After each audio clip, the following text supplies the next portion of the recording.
Welcome to the Chapter 19 lecture video. Chapter 19 is a continuation of cost allocation to the product cost. And in this particular chapter, we're going to take a look at a couple of specific examples where it's difficult to determine how to allocate specific costs to individual products.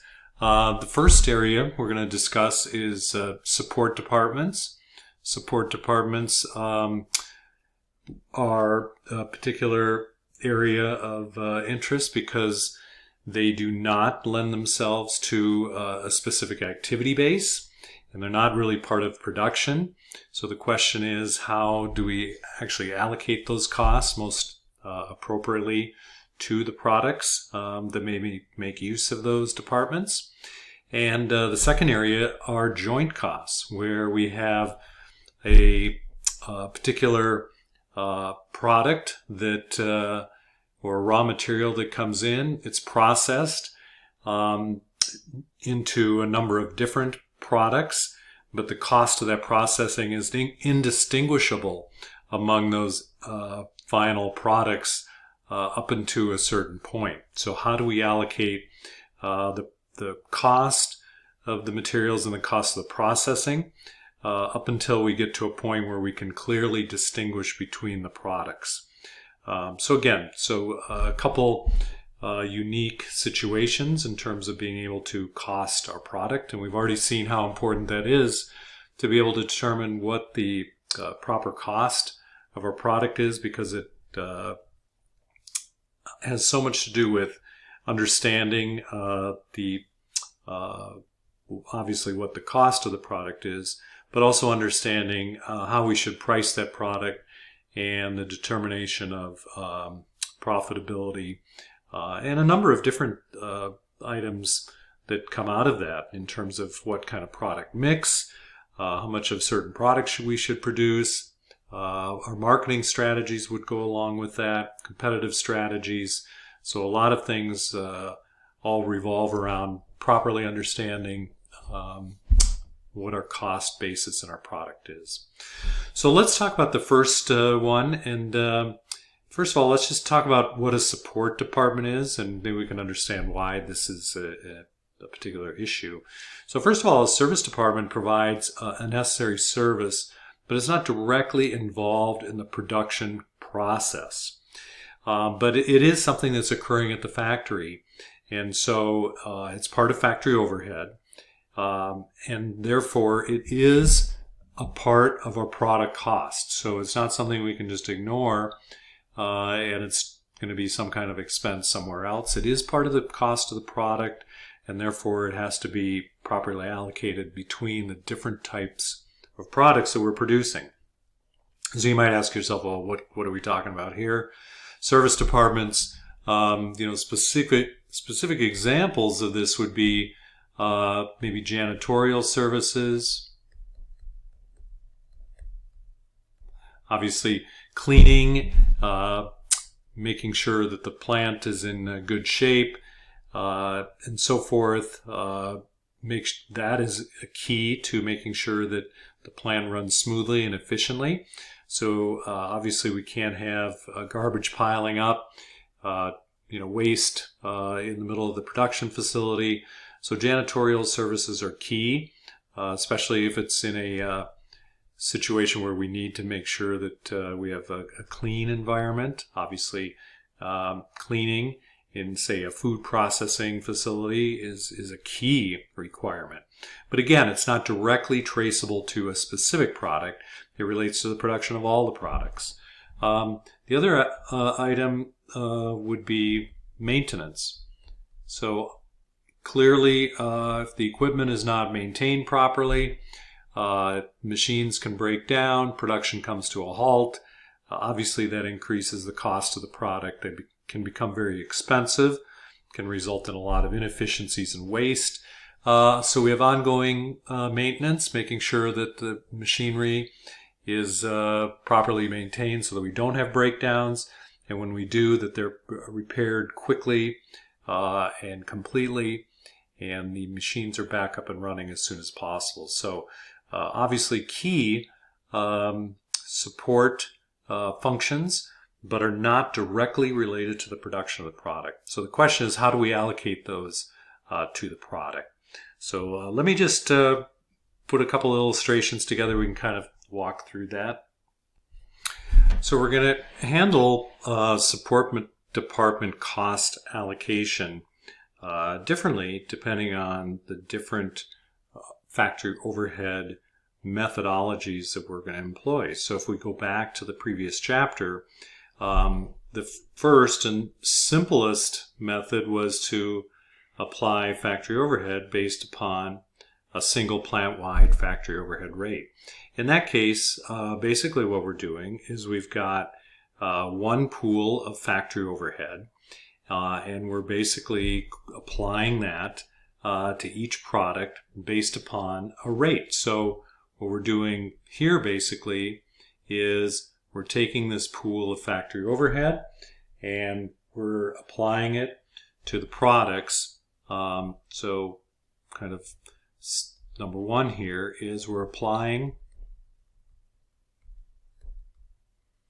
factory overhead, which is in total, including the support departments.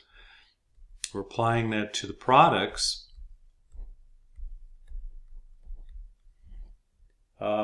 using a single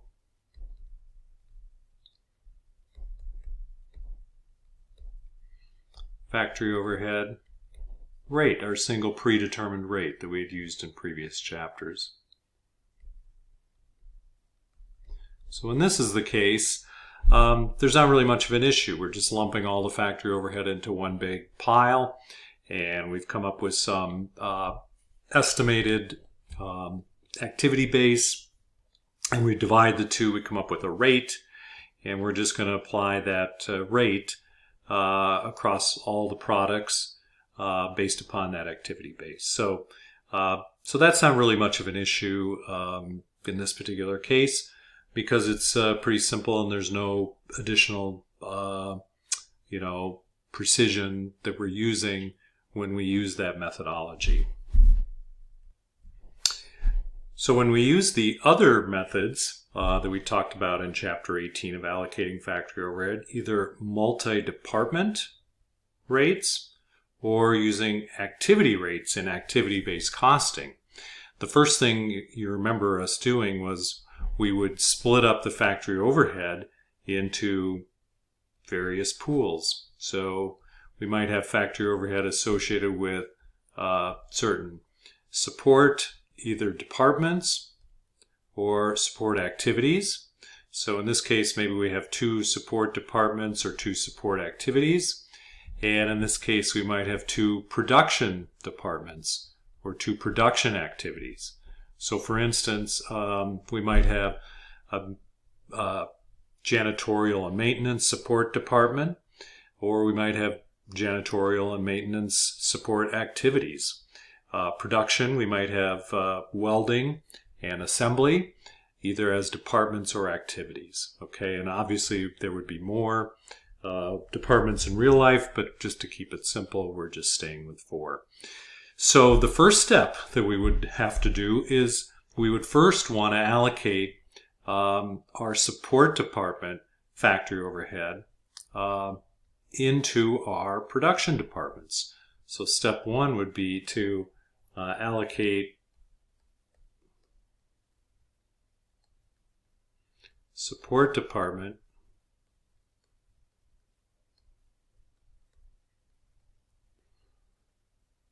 or activity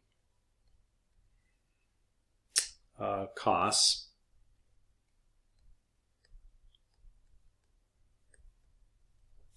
to the production